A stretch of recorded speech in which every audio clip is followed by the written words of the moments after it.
Seulement d'être venu remplacer ISF qui était prévu normalement, qui n'a pas pu venir. Et c'est une chance aussi parce que c'est une des luttes en Amérique latine, je pense, qui fait vachement résonance avec ce qui se passe ici. Merci, eux, ils reviennent de voyage, d'un long voyage en Amérique latine. Et puis bon, voilà, on va les écouter et puis ils vont nous partager ces choses. Donc d'abord, on peut se présenter. Je m'appelle Cécile, il s'appelle Daniel. Donc on est deux journalistes indépendants nomades. On voyage sur un bateau à voile depuis une dizaine d'années. Et donc on fait des reportages un peu au long cours. Voilà. On a scotché en Amérique centrale depuis 3 ans à peu près. Et donc de pays en pays, on s'intéresse beaucoup à cette problématique des barrages hydroélectriques. Parce que c'est une vraie prolifération là-bas. Donc je sais pas, pour commencer, je ne sais pas si vous avez entendu parler de Berta Cáceres. Oui, non, bon. Berta Cáceres, c'est une militante hondurienne contre les barrages hydroélectriques, qui est une amérindienne Lenca, et qui, le 2 mars dernier, a été assassinée chez elle. Des hommes sont rentrés dans sa maison et lui ont tiré 2 balles dans la tête. Et Berta Cáceres, en fait, elle avait gagné un prix international de militants écologistes, le prix Goldman. Bon. Ce qui fait que sa mort a été médiatisée. Donc on a pu voir dans Le Monde, dans l'IB, dans quelques articles qui se sont intéressés à cette problématique parce qu'elle était morte et qu'on l'avait assassinée. Alors c'est une amérindienne Lenca qui donc vient du Honduras, qui fait partie du COPIN, la coordination des organisations populaires indigènes du Honduras, qui lutte depuis des années contre le barrage Aguasarca, un projet de barrage qui n'est pas encore construit, donc dans leur territoire. Ils mènent une lutte vraiment assez forte là-bas, et ils en sont déjà à 5 morts. C'est-à-dire que là-bas, on bute les militants écologistes et anti-barrage. Donc Berta Cáceres, on en a un petit peu entendu parler ici, ça a permis de médiatiser légèrement toute cette problématique, mais en fait c'est que vraiment une des militantes assassinées dans la région, et dans toute l'Amérique centrale, en fait, les statistiques sont pas forcément très sûres, enfin il y en a peut-être beaucoup plus, mais il y a au moins une 40aine de militants anti-barrage qui ont été assassinés dans les 10 dernières années. Beaucoup par des sicarios, des pistoleros, c'est-à-dire des espèces de milices qui arrivent et qui leur tirent des balles dans la tête. Certains en manifestation aussi, parce que les autorités ont souvent la gâchette facile. Alors ce qu'on a appris avec Berta Cáceres par exemple, c'est que l'entreprise contre laquelle elle lutte, qui est l'entreprise DESA, l'entreprise hydroélectrique DESA, qui est à capitaux honduriens, en fait, on n'est pas sûr qu'elle était derrière exactement l'assassinat, mais ce qu'on a découvert à travers une enquête du Guardian, du journal anglais, donc très récemment, c'est que elle faisait partie d'un nom sur une liste noire de militants anti-barrage, de militants écologistes honduriens aux mains de l'armée hondurienne. Donc l'armée hondurienne détenait cette liste et avait ordre d'assassiner cette femme. Alors derrière ce barrage, à capitaux honduriens, il y a aussi des capitaux étrangers et des capitaux européens. Et il y a une banque qu'on retrouve souvent derrière les barrages en Amérique centrale, qui est une banque de coopération mixte hollandaise, qui s'appelle FMO. Il y a également les Allemands, puisque Voice Hydro, qui fait partie de Siemens, est l'entreprise qui doit installer les turbines. Donc chaque fois, derrière ces projets, on va retrouver des noms de banques de coopération européenne et puis d'entreprises européennes en fait. Donc voilà, en fait, Daniel. Eh bien en fait, tout ça pour dire que cette lutte se passe au Honduras et l'introduction c'était bien sûr l'assassinat de Berta Cáceres. Et pour dire aussi que finalement ils ont eu une victoire. L'entreprise d'ESA a stoppé les travaux de construction de ce barrage. Donc une petite victoire qui est provisoire parce qu'il y a toujours la possibilité, quand la lutte faiblira, de reprendre. Hein. Mais pour l'instant, cela se passe au Honduras. Et tout ça pour introduire un sujet qui est très vaste, tellement vaste qu'il y a plus de 300 projets de barrages en Amérique centrale.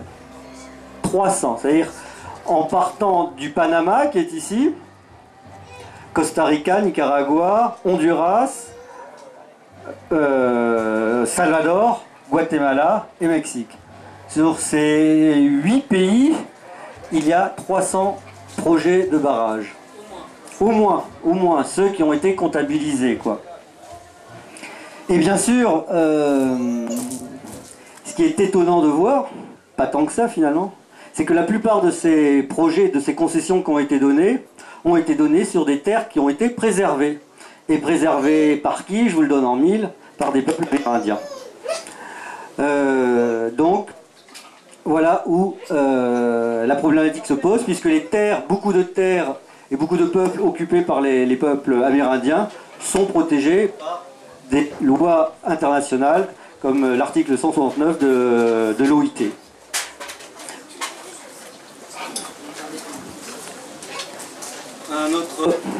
Un autre donc lié à cette construction de 300, ces projets de 300 barrages, il y en a certains qui sont en construction, d'autres qui sont simplement sur le papier, mais avec des concessions déjà octroyées. Il se construit une ligne électrique. En fait, la ligne électrique, elle est un peu matérialisée là par ce trait jaune. Elle existe déjà. C'est une ligne haute tension qui fait 1800 km qu'on appelle le SIEPAC, c'est-à-dire le système d'interconnexion électrique des pays d'Amérique centrale. Elle a été construite récemment, donc pour l'instant elle va du Guatemala au Panama, c'est-à-dire voilà, elle fait ça. Hop. Et alors cette ligne électrique, eh bien, elle est liée à toutes sortes de projets d'énergie dits renouvelables. Et tous ces barrages qui se construisent se connectent à cette ligne. Alors, elle a été construite avec des prêts des grandes banques, Banque mondiale, BID, etc. Elle appartient aux entreprises de distribution d'énergie nationale de chaque pays, qui sont toutes en voie de privatisation. Et elle appartient également à une multinationale qui est espagnole, Endesa, qui a été rachetée récemment par Enel, donc une multinationale italienne. Donc en fait, cette ligne électrique va petit à petit être totalement privatisée. Elle l'est déjà pas mal en partie, puisque la plupart des sociétés de distribution d'énergie sont... Enfin, ça dépend de chaque pays. En fait, il y a une grosse résistance au Costa Rica pour privatiser l'énergie, mais un peu partout, ça l'est quasiment à 100% ou presque. Donc on a affaire à de l'énergie privatisée. Ça consiste en quoi, cette ligne électrique? Ça consiste à en fait exporter principalement de l'énergie d'un pays à l'autre. C'est-à-dire qu'il y a des pays qui se mettent à construire des barrages, non pas pour répondre aux besoins de leur propre population et de leur propre consommation, mais pour exporter de l'énergie dans le pays voisin, voire plus loin, puisque ce projet n'est qu'un début, et que le but final, c'est d'étendre cette ligne par ici et par là, c'est-à-dire de la connecter au réseau nord-américain. Voilà. Donc officiellement, on va dire officiellement, elle est supposée générer de l'énergie moins chère pour la population locale, créer des emplois, lutter contre le réchauffement climatique, puisque ce sont principalement des projets d'énergie renouvelable qui sont connectés à cette ligne, entre guillemets. Et alors ce qu'on voit, c'est que l'éolien se développe petit à petit, mais surtout à travers des méga projets, y compris en territoire amérindien, notamment au Mexique, dans cette zone. Et puis un peu de solaire, mais principalement de l'hydro. Alors on construit des barrages hydroélectriques partout, voilà. Il y a, en fait, on ne sait même pas, enfin les militants de chaque pays ne savent même pas exactement le nombre de barrages, le nombre de concessions qui sont accordées, c'est assez flou. Alors on estime pour ça ce chiffre 300, 350, c'est vraiment une estimation minimale, en fait il y en a peut-être plus des projets.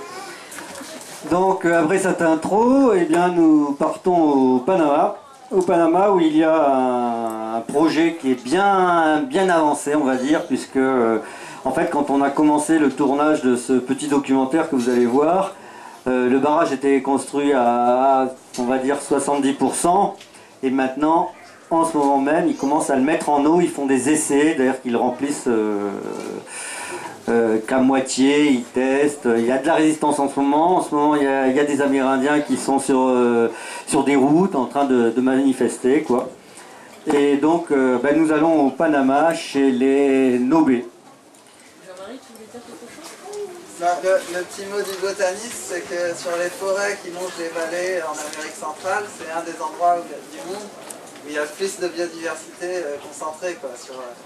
Il n'y a pas 2 arbres pareils sur 3 km. Tout à fait. Absolument. Et on va parler de ça après, on a une autre petite vidéo. Après, il y a une autre vidéo qui va parler justement, et ça sera vachement bien de rebondir là-dessus. Un peu comprendre ce qu'il y a derrière ce mot énergie renouvelable, voilà, dans ces régions-là. C'est pas tout à fait pareil que construire un barrage ici que là-bas. Donc ils sont au Panama, et ils sont dans cette région. Ils sont sur une réserve, un territoire qui a été octroyé, et ces Amérindiens sont au nombre d'à peu près 150 000 sur une population panaméenne de 3 millions d'habitants. Au Panama, il faut savoir qu'il y a à peu près 10% d'Amérindiens. Le peuple majoritaire, ce sont les Nobé, justement, à 150 000. Ensuite, il y a les Kuna, qui sont sur cette partie-là, qui sont à peu près 50 000. Et puis ensuite, ici dans cette région, ici, les Ambera, qui sont à peu près à 40 000. Et ensuite, 2 peuples qui sont dans ces régions-là, qui sont à moins de 10 000, 20 000, quoi. Chacun ont leur langue, bien sûr. Et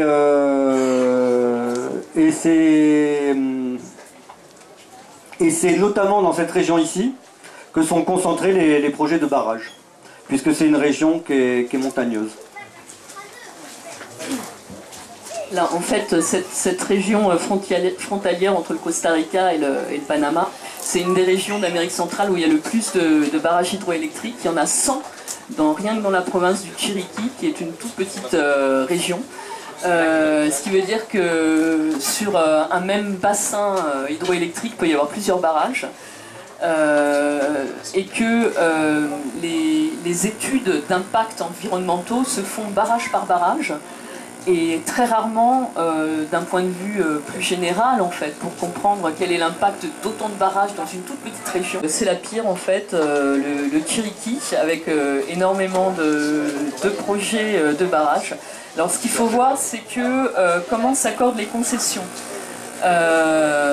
En Amérique centrale, on a quand même affaire à des gouvernements particulièrement corrompus un peu partout aussi.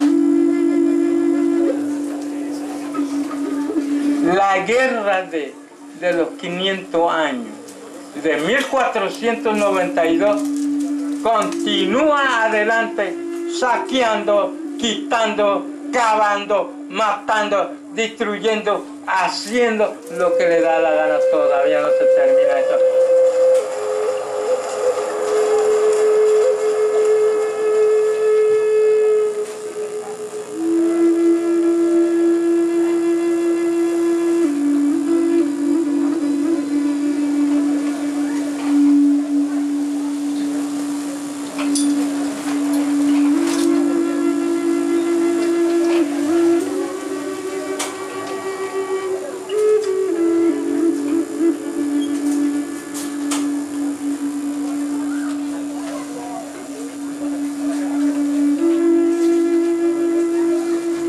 comunidad que va a ser inundada es la comunidad de Quebrada Plata, Quebrada Caña, podemos observar a Kia y está Palomar, todos son territorios dentro de la comarca Nueve Buglé. En el tiempo que se elaboró el estudio de impacto ambiental, se desconoció al pueblo indígena, que no había pueblo indígena que vivía en la ribera del río Tabasará.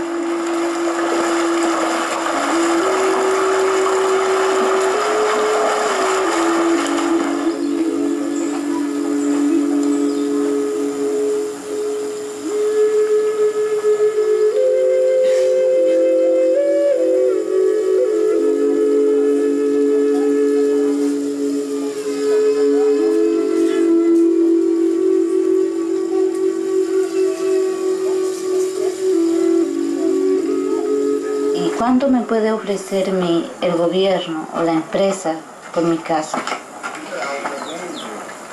El MOVE hay trabajos pequeños o grandes.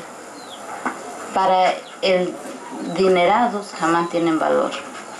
Entonces, ¿cuánto podría, según para la empresa, cuánto valería mi casa? $1.000. $1.000 que se comen los ricos en una quincena,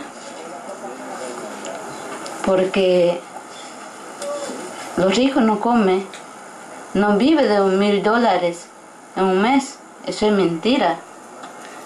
El rico, el adinerado, en 15 días puede vivir con $1.000, en 15 días. Y el gobierno me va a ofrecer $1.000 por mi casa, ¿para vivir cuánto tiempo? Con mis hijos, mi hogar. Eso no tiene nombre. Pues si me dieron para dónde va a agarrar, hasta dónde se va a ahondar la tierra, ahí abajito de esa palma, cerquita ahí, hasta ahí llega. Entonces, ¿cómo podría yo vivir en el bordo todavía aquí? Sí, mira, por ley no me sacan, pero al soltar, a cerrar allá la compuerta, viene el río. Y va a venir para afuera. De sí o no, voy a tener que irme de aquí, ¿verdad? A, E, I, O, U, E, U, A. K, K, I, K, I, K, I, K.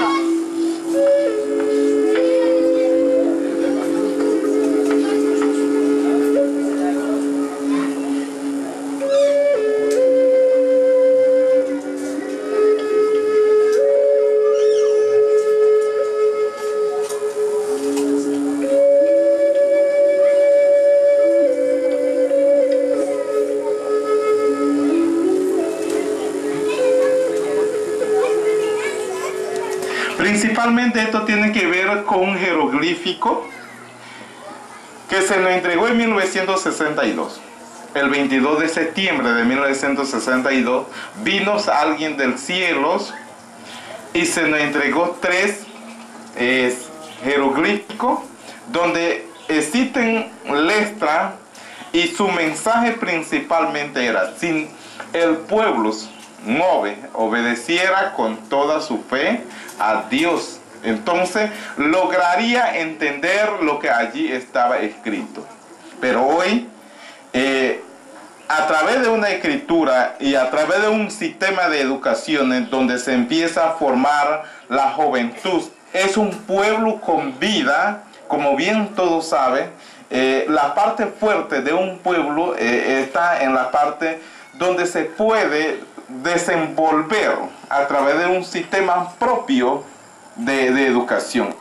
Y es el mensaje que mandamos a América, que después de las colonizaciones de Guatemala, México, donde había pueblo que tenía, a través de un símbolo podía interpretar su forma de hablar, cultura, establecer su cultura. Hoy este es un pueblo que no tiene un símbolo que interpreta, sino tiene una escritura para escribir. Y el papel que se desempeña en estos momentos, que sería el único pueblo hasta ahora en América que ha podido leer y escribir y tener un sistema realmente de educación para el presente y futuras generaciones del pueblo Mover.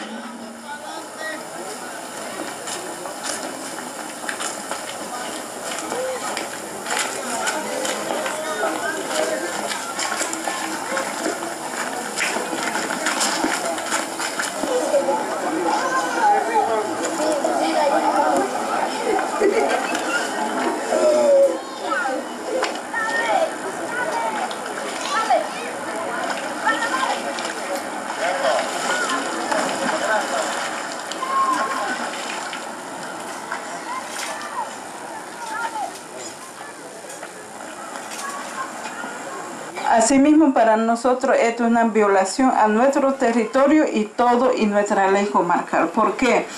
La ley de las comarcas no fue un regalo del gobierno. La ley de las comarcas costó vida y costó lucha y sacrificio a nosotros los pueblos indígenas.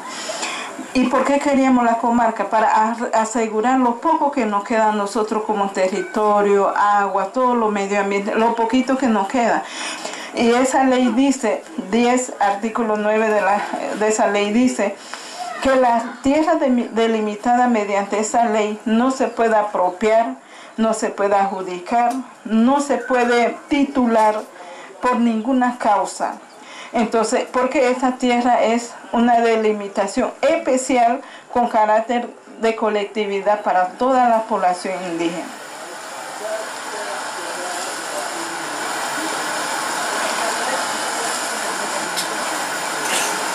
El estudio de impacto ambiental dice que no éramos afectados porque ni siquiera existíamos. O sea, el mismo estudio dice que las personas que hicieron eso vinieron, miraron, no vieron nada, no vieron personas, no vieron que alguien se podía afectar.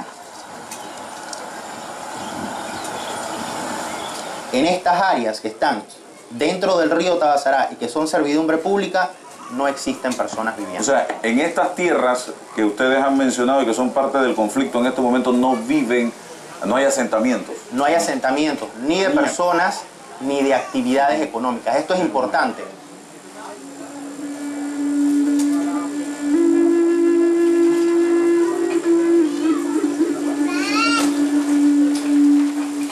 Y lo que no queremos es que se inunde nuestra tierra, porque esto va inmediatamente entonces cambiar nuestra forma de vida, nuestra forma de pensar, nuestra forma de ser. Todo esto vale más que una hidroeléctrica. Mira, ustedes pueden ver que aquí no hay luz. Bueno, nosotros estamos tranquilos porque ya nos acostumbramos a vivir así. Bueno, y el que quiere luz está bien. Haga su proyecto, haga su desarrollo, pero siempre y cuando que no afecte a un ser humano como nosotros, que somos valiosos igual que todos.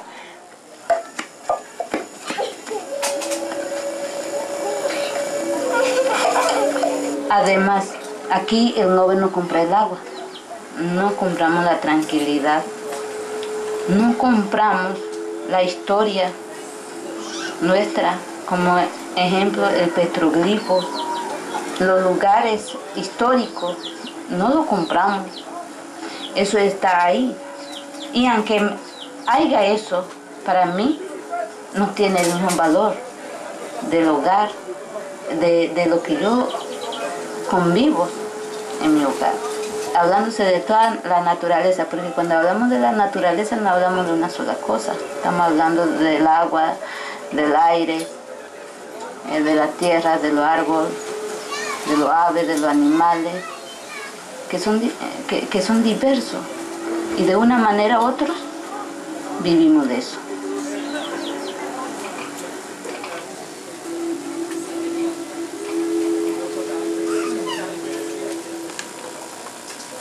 C'est en tout cas cette communauté Nobé du Panama, elle est à l'heure actuelle en manifestation. Donc les eaux sont en train de monter, le pétroglyphe est déjà quasiment recouvert. Et ça fait des années qu'ils luttent. En fait, l'entreprise a construit le barrage hydroélectrique à 2 km de la réserve, délimitée et constitutionnellement inscrite donc dans les lois panaméennes. Donc en disant, bah non, nous on n'est pas sur le territoire amérindien, mais par contre le réservoir va inonder 6 hectares, dont 4 villages comme celui-ci, où vivent il y a 4 communautés en fait d'une 50aine de personnes, comme celui-ci, qui est très très symbolique parce que, si vous avez bien compris, c'est l'endroit où ce peuple a réinventé un peu sa culture après des siècles de colonisation, c'est-à-dire qu'ils ont inventé leur propre écriture et leur propre religion. Voilà, c'est ce village en particulier, donc cette petite école qu'on a vue avec ce vieux monsieur qui montrait les lettres de l'alphabet qui vont être inondées. Alors les Nobé, ils ont déjà perdu 3 militants pendant des manifestations en 2012, réprimées fortement par la police panaméenne. Et là, ils lâchent pas. On ne sait pas du tout comment ça va se passer, mais le barrage est complètement terminé en fait. En 2012. En 2012, quand il y avait le président Martinelli, en fait, ils ont déjà manifesté contre ça. Ils ont envoyé des armées de CRS face à des Indiens complètement désarmés, beaucoup d'enfants, beaucoup de femmes. Il y a eu pas mal de blessés. En plus de ces 3 morts, compris des balles de la police.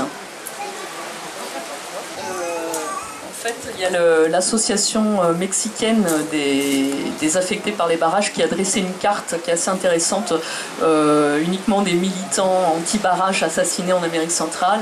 Ils en ont comptabilisé 40, une quarantaine. En fait, le Honduras est pas mal servi là pour le coup. Surtout les militants anti-mines, anti-grands projets, ils en sont à 110 par an. Mais sur les barrages hydroélectriques, c'est le Guatemala qui arrive en tête avec 13 morts, dont 2 enfants de 10 ans et 8 ans qui ont été qui ont pris 2 balles dans la tête d'un pistolero qui venait assassiner un autre type qui n'était pas là, et puis dans sa folie il a tiré sur 2 enfants. Donc c'est une situation très très grave. Il y a des enquêtes sur ces questions, parce que la question c'est de savoir si ça vient directement des multinationales ou si ça vient des multinationales par les forces paramilitaires et par les gouvernements. Ben là, on voit donc avec le cas de Berta Cáceres au Honduras qui a été assassiné le 2 mars. Il y a une enquête en cours. Mais ce qu'il faut voir, c'est que la justice n'est pas du tout fiable. Elle est aux mains de l'oligarchie qui détient une grande partie de l'économie et les concessions. Et là, dans cette enquête, ils ont quand même arrêté quelques personnes, 4 personnes, donc, dont un militaire à la retraite, ex-employé de l'entreprise hydroélectrique, et un militaire actif. Donc ça prouve déjà que les militaires sont franchement engagés dans cette répression. Et je l'ai dit tout à l'heure, je ne sais pas si vous étiez là, mais il y a en plus un article qui est paru très récemment dans The Guardian, donc le quotidien anglais.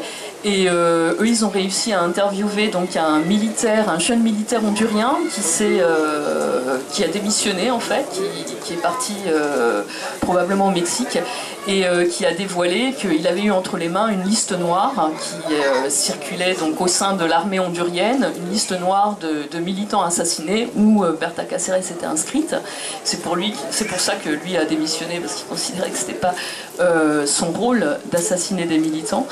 Et donc, mais ça, le gouvernement hondurien le conteste, bien évidemment, et donc c'est à suivre, quoi. C'est basé sur l'interview d'un jeune militaire hondurien. Il n'y a pas d'instance internationale qui enquête, qui fait l'enquête.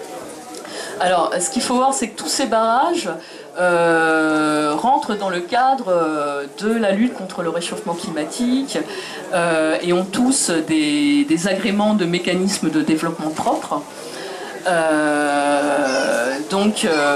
Voilà, alors les Nobé par exemple ont écrit à la commission onusienne qu'ils s'occupe des mécanismes de développement propre, comme l'association Copine de Berta Cáceres au Honduras. Enfin, la plupart des Amérindiens font toutes sortes de démarches et essaient d'obtenir gain de cause, mais au MDP, on répond systématiquement « Ah ben non, c'est au pays de juger finalement si ça va à l'encontre du respect des droits de leur population ou pas ».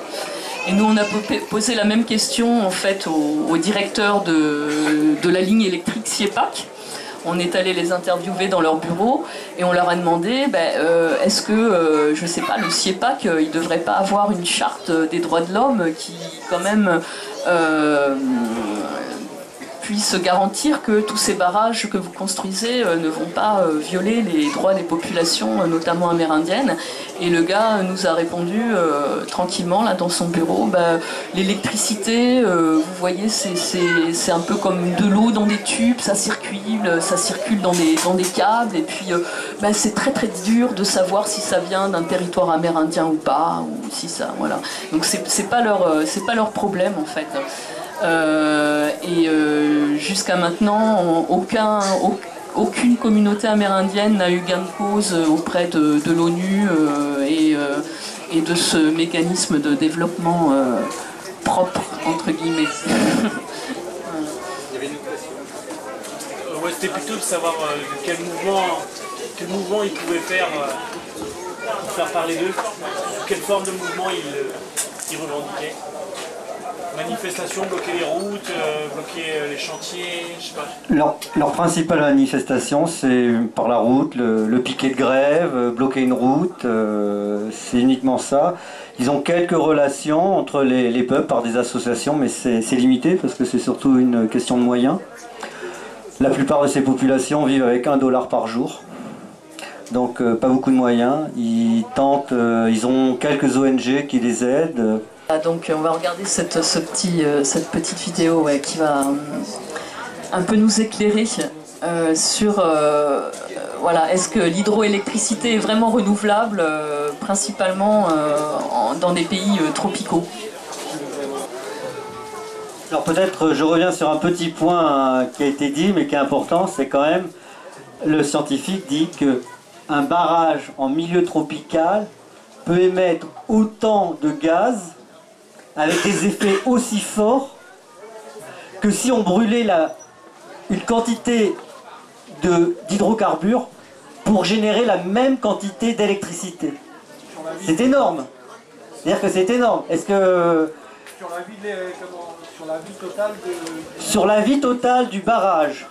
Puisque en fait, dans le schéma, vous voyez que l'eau peut fluctuer, il y a des sédiments qui s'accumulent et qui se décomposent, l'eau baisse, remonte.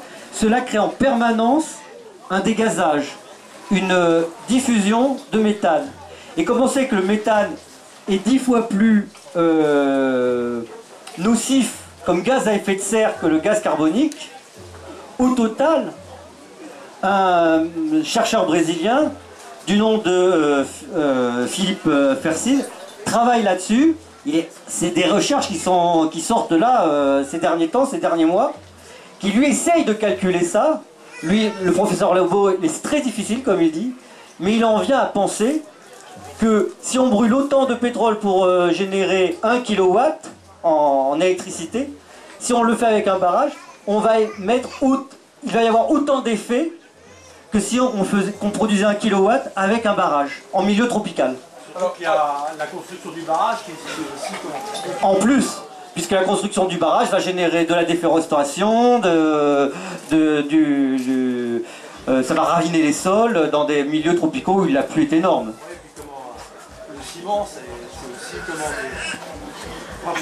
En plus, si on fait le coût total de la production du barrage et la production d'électricité par une centrale thermique, on arrive aux mêmes dégâts sur le plan effet des gaz à effet de serre.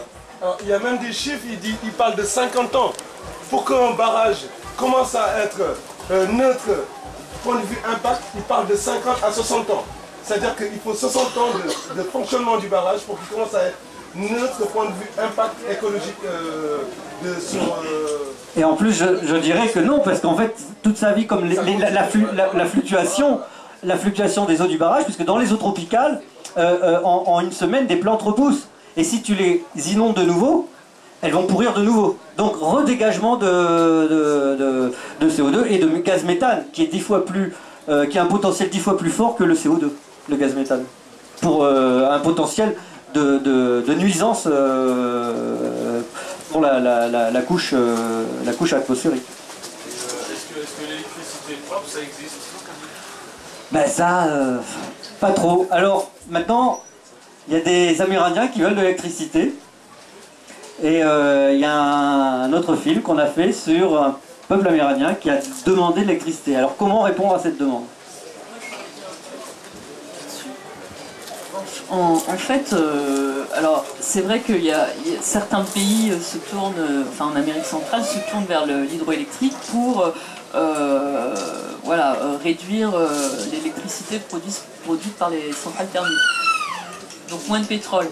Mais en même temps, il faut se demander à qui sert cette électricité, pour qui, pourquoi on fait cette électricité, pourquoi on a besoin de plus d'électricité. Et par exemple, dans le cas des Nobé, le barrage qui va inonder la communauté Nobé qu'on a vu dans la première vidéo, produit la quantité d'énergie pour un grand centre commercial de Panama City.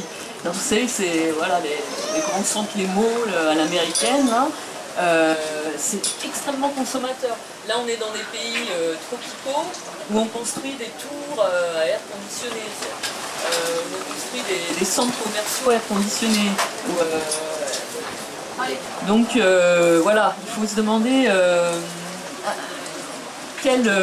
cette énergie va servir à quel type de développement? Est-ce que ce développement va servir les populations? Est-ce qu'on a vraiment besoin d'autant d'énergie? Et la plupart de ces pays d'Amérique centrale font des calculs sur leurs projections de consommation qui sont contestés par les associations écologiques qui les trouvent énormes par rapport aux besoins réels et par rapport au fait qu'on pourrait aussi essayer d'économiser de l'énergie, de faire des grosses campagnes d'économie d'énergie, arrêter de construire des tours, des centres commerciaux, des trucs air conditionnés pour les touristes, etc. etc. Et voilà, donc cette question-là, elle est quand même très, très importante quoi, dans ce débat. Parce que les expériences, on va parler avec les gens qui battent contre ces pays-là.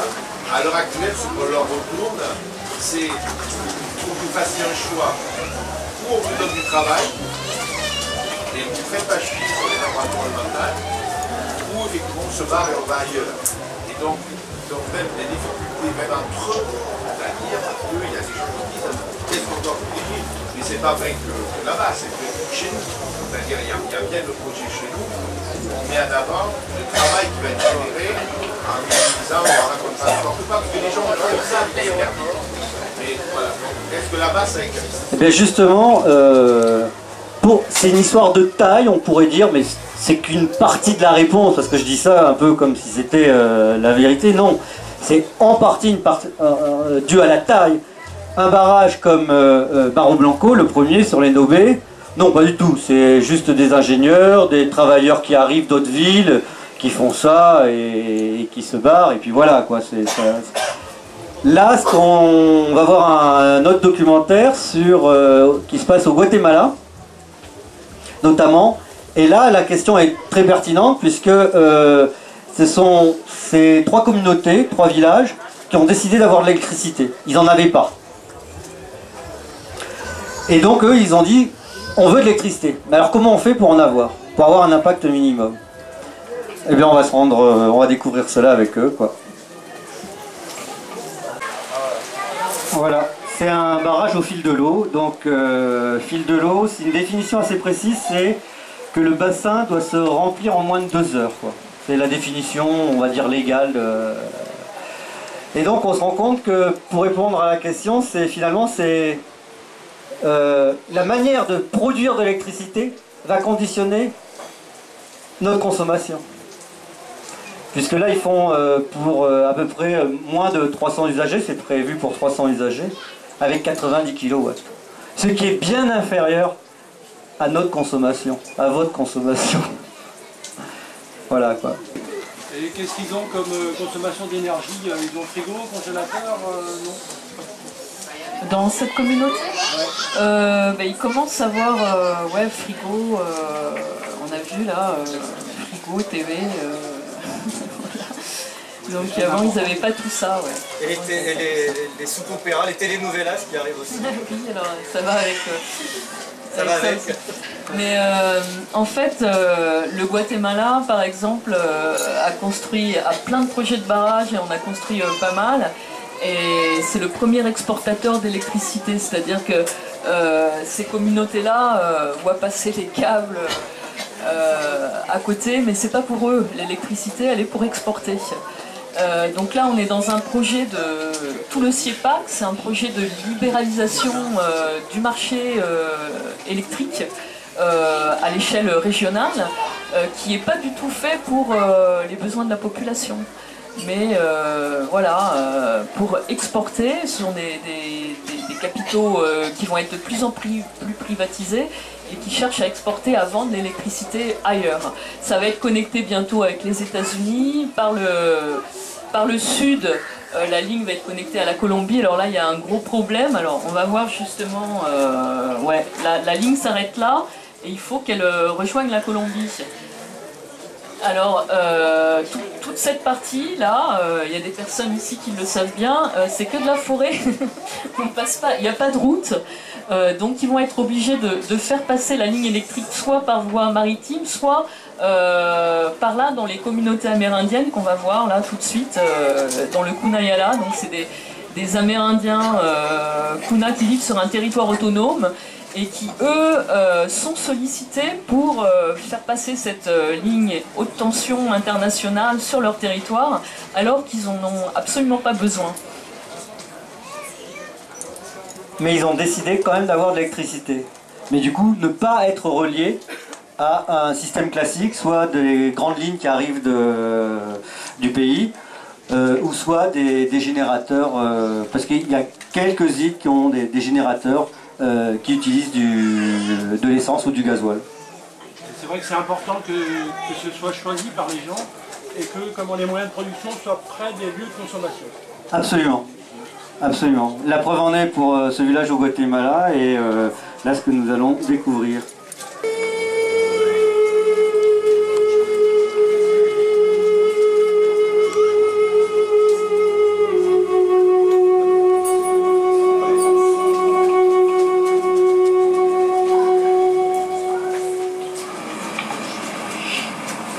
La programa viene del gobierno central de Panamá. De este proyecto, ayudando al gobierno europeo en España, y dio un panasolares para la comunidad de Kunayala. El Congreso General Kuna también apoyó para dar una orientación también. Entonces cada casa, cada familia tiene sus panasolares. Todo el mundo teníamos. Para mí es muy bueno porque no daña mucho ambiente naturales.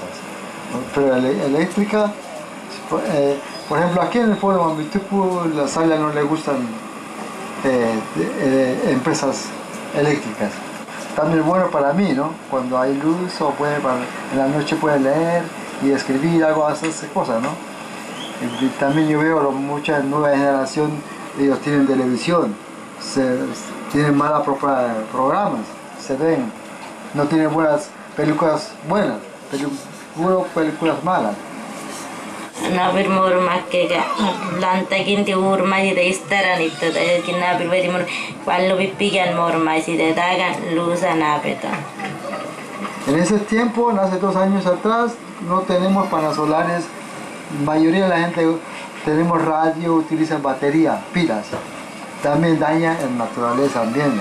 Ahora yo veo, hace 2, 3 años atrás, en la calle todas partes pilas.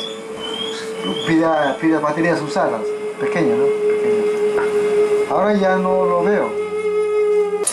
Là, ils vont être très sollicité par le gouvernement panaméen, soutenu par toutes sortes d'entreprises pour faire passer cette fameuse ligne électrique sur leur territoire, alors qu'ils n'en ont absolument pas besoin puisqu'ils ont tous des petits panneaux solaires et qui suffisent complètement à leur consommation.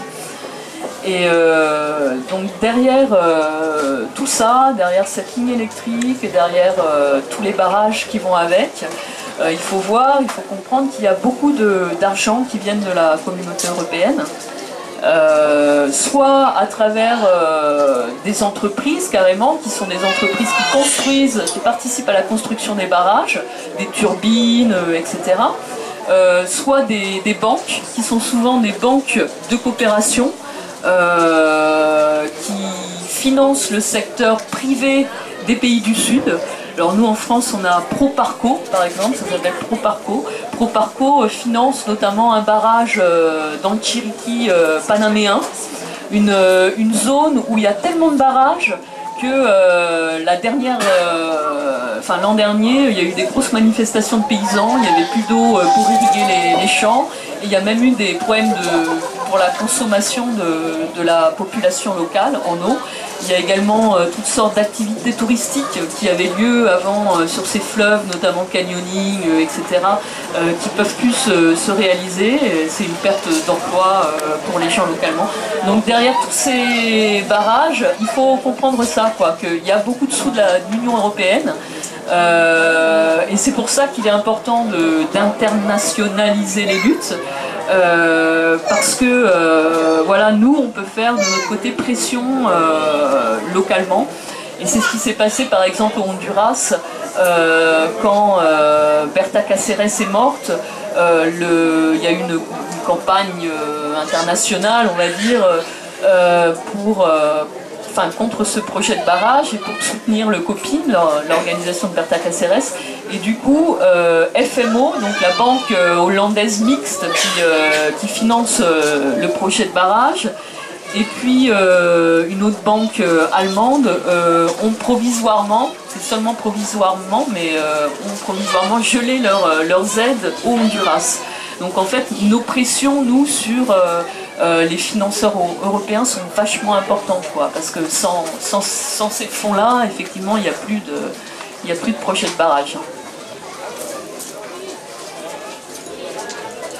Et également la pression sur le mécanisme de développement propre dont le siège est à Bonn et qui dépend de l'ONU. Donc c'est pas très loin de chez nous, c'est juste à Bonn, et c'est eux qui donnent des bons points à ces barrages, à ces parcs ou barrages, à ces énergies dites renouvelables. Voilà. Des questions? Je me demande qui finance le panneau solaire du coup? Alors les panneaux solaires, c'est en partie l'État panaméen, l'Europe et l'Espagne. Voilà, ça a été, la financement a été faite par ces trois-là. Alors on peut supposer que, bon, bien sûr, voilà, on donne des panneaux, mais en même temps vous acceptez cela. Ils font, comme tout État, ils font du chantage avec n'importe. Comme ici, je suppose qu'on fait du chantage avec voilà, de l'emploi, etc. C'est les mêmes choses, hein, c'est exactement les mêmes choses. Mais il y a quand même une chose par contre qu'il ne faut pas qu'on perde à l'esprit. Moi je pense que c'est le lien entre les besoins énergétiques et les besoins en métaux. Toutes ces choses-là, que ce soit des panneaux solaires, tout ça, il faut des métaux pour les faire. Les éoliennes, il faut des métaux aussi. Et c'est des économies qui se mordent un peu la queue là. Et on voit le lien, et partout, tu disais que ces barrages, souvent, ils servent à des choses, peut-être pour une mine, pour aller forer une mine. Une mine, ça consomme beaucoup d'eau, beaucoup d'énergie. Et ça pollue beaucoup en plus. Donc il faut qu'on garde aussi ces liens-là. Il y a beaucoup d'alternatives qu'on pourrait tenter de dire qu'en fait, ces alternatives existent. Mais c'est des alternatives en fait aussi qui nous replongent dans des besoins miniers. Des besoins, il faut aller forer encore pour des métaux, pour faire soi-disant une énergie qui peut être propre. Lui, le le monsieur qui disait qu'il n'y a plus de piles qui est jetées, des batteries qui sont jetées dans la nature qui polluent, mais peut-être qu'il n'a pas pris conscience aussi que ces panneaux solaires sont fabriqués dans d'autres endroits qui polluent aussi. Ou des métaux, donc tout n'est pas simple. Peut-être, plutôt que de parler de propre, peut-être de réfléchir sur le mode de vie. Est-ce que notre mode de vie est soutenable? Est-ce que peut-être, comme dit BWX, la transition énergétique, il dit c'est pas le vieux pull de laine là. On a beau avoir la maison propre, mais elle va consommer quand même. Il faut extraire des minerais, il faut extraire faut faire ce que tu parlais de ciment, de ceci pour le faire. Est-ce que ce ne serait pas de retricoter des pulls et que quand on va venir, on ne peut pas vivre en Occident, l'hiver il fait 0 degré et on dit on est en t-shirt dans nos maisons. C'est une hérésie quoi. Il faut mettre des pulls. C'est ça aussi la transition énergétique. Il faut retricoter des pulls et il y a tout ça qu'il faut que, je pense qu'il faut qu'on...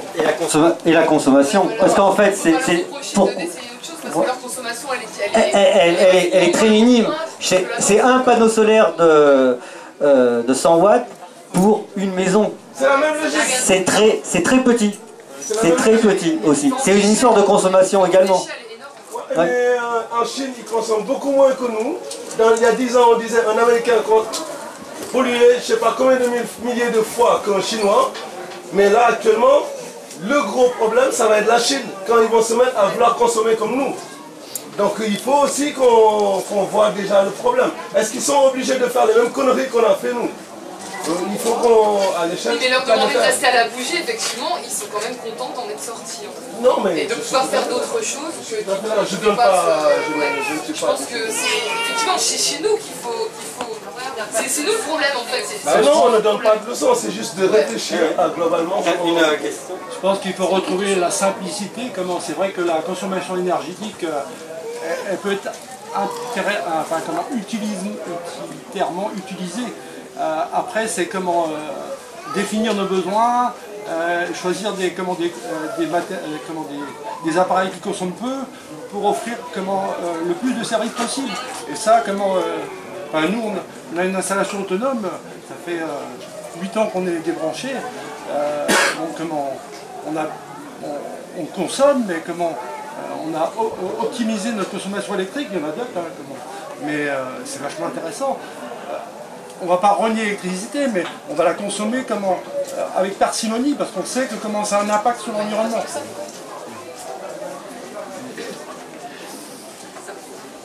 Et l'aspect géré par la population elle-même. Ah oui, parce que devoir passer les câbles au-dessus de soi et puis se dire nous on peut prendre ça en main par nous-mêmes, c'est pas possible. Poser de pression. C'est trop drôle, c'est c'est loin d'être le cas, c'est pareil, on a les éoliennes qui font... Oui, au fond. Oui, quelqu'un au fond, oui. Simplement, je vais poser une question. Il faut clore notre débat, exposer en disant faites pression sur les politiques, sur les banques. Mais comment faire pression? Comment faire pression? On ne peut pas faire pression. Un exemple très simple, je ne vais pas prendre la parole très longtemps. Il y a un projet de LGV entre Bordeaux et Toulouse. Savez-vous que 44 collectivités se sont opposées au projet? C'est-à-dire que les élus locaux sont majoritairement contre ce projet. Le projet se fait quand même. Quelle pression avons-nous en tant que citoyens contre des projets comme ça qui se passent à Panama? On n'a même pas de moyen de s'opposer à des projets sur notre propre territoire. Qu'est-ce qu'on peut faire contre un projet aussi absurde que Panama? Cette électrification. Oui. Non, je sais que par exemple en Hollande, alors je ne sais plus quel collectif s'occupe de ça, mais ils ont mené des campagnes assez importantes sur notamment Barro Blanco en particulier, le barrage d'Enobé, pour exiger à cette banque qui est une banque mixte quand même avec des capitaux étatiques, qu'elle se retire notamment de Barro Blanco et après d'Aguasarca Honduras à cause de la mort de Berta Cáceres. Donc une campagne hollandaise que j'ai vue vraiment de très loin, je sais pas, mais en tout cas ça a l'air d'avoir un peu porté ses fruits, une campagne de lettres notamment à la banque en question, auprès du gouvernement, du ministère de l'Environnement, etc. Ça a amené en tout cas cette banque à dire je me retire provisoirement. Il a fallu un mort et même pas 5 parce que dans le barrage à Guazarca ils en sont à 5 morts, enfin 5 militants opposés au barrage à Guazarca ont été assassinés, donc il a fallu quand même 5 morts pour que cette banque dise on se retire provisoirement du Honduras en attendant l'évolution de l'enquête sur ces morts. Mais il y a des exemples. Moi je suis d'accord. Mais il y a des exemples aussi en France en pression qui ont marché. Enfin, BNP Paribas s'est retiré du financement du plus gros projet. Peut-être il y a des gens qui sont dans le sable coquillé, qui sont là de Lannion, qui peuvent témoigner. Il y a un projet immense qui allait détruire le littoral en Inde. Tous les barrières de corail qui sont peut-être qui allaient être détruits. BNP Paribas faisait partie des financeurs. Il y a eu des pressions qui ont été faites, que ce soit par des organisations amies de la Terre, tous ces gens-là qui ont fait, que BNP Paribas a dû retirer son financement de ce projet-là. Ils n'ont pas de financement encore, en tout cas il est au point mort. Et ça existe, Attaque fait un travail excellent. Ils avaient publié des choses, des petits dépliants avec des autocollants à coller sur les distributeurs de billets. On colle ce truc, à chaque fois que tu retires, tu le colles, et en fait dans un distributeur pour dénoncer Société Générale, BNP Paribas, donc fossoyeur de la planète, avant le sommet à Paris, là, sur la COP 21, c'est ça, la COP sommet climat. Il y a des trucs qui se font. Vous voulez dire qu'il n'y a pas de solution miracle. Ouais. Je suis concerné, parce que je suis pas très loin. Il y a des collectifs qui existent. On a quand même gagné certains combats en justice. Il faut rejoindre les collectifs. Donc il y a une ZAD à Agen, il y a un collectif de défense des terres fertiles, il y a des syndicats, des individus, des groupements. Alors effectivement, en face, on a des hommes politiques comme Bousset qui sont Macron et qui veut s'algérer. Nous, on a un mec qui est un roitelet et qui veut sa technopole. Mais plus on est nombreux dans les collectifs et plus on avance. Et moins on est nombreux, moins on avance. Et il n'y a pas d'autre solution. Organiser la lutte, quoi. Autrement, et à force, on va gagner. On va gagner. Mais il faut rejoindre les collectifs. Yes. Je suis d'accord aussi. Ils ne sont jamais construits. Mais parce qu'il y a 70 000 personnes à chaque manif. C'est que pour ça qu'il En tout cas, merci de votre attention. Merci à vous.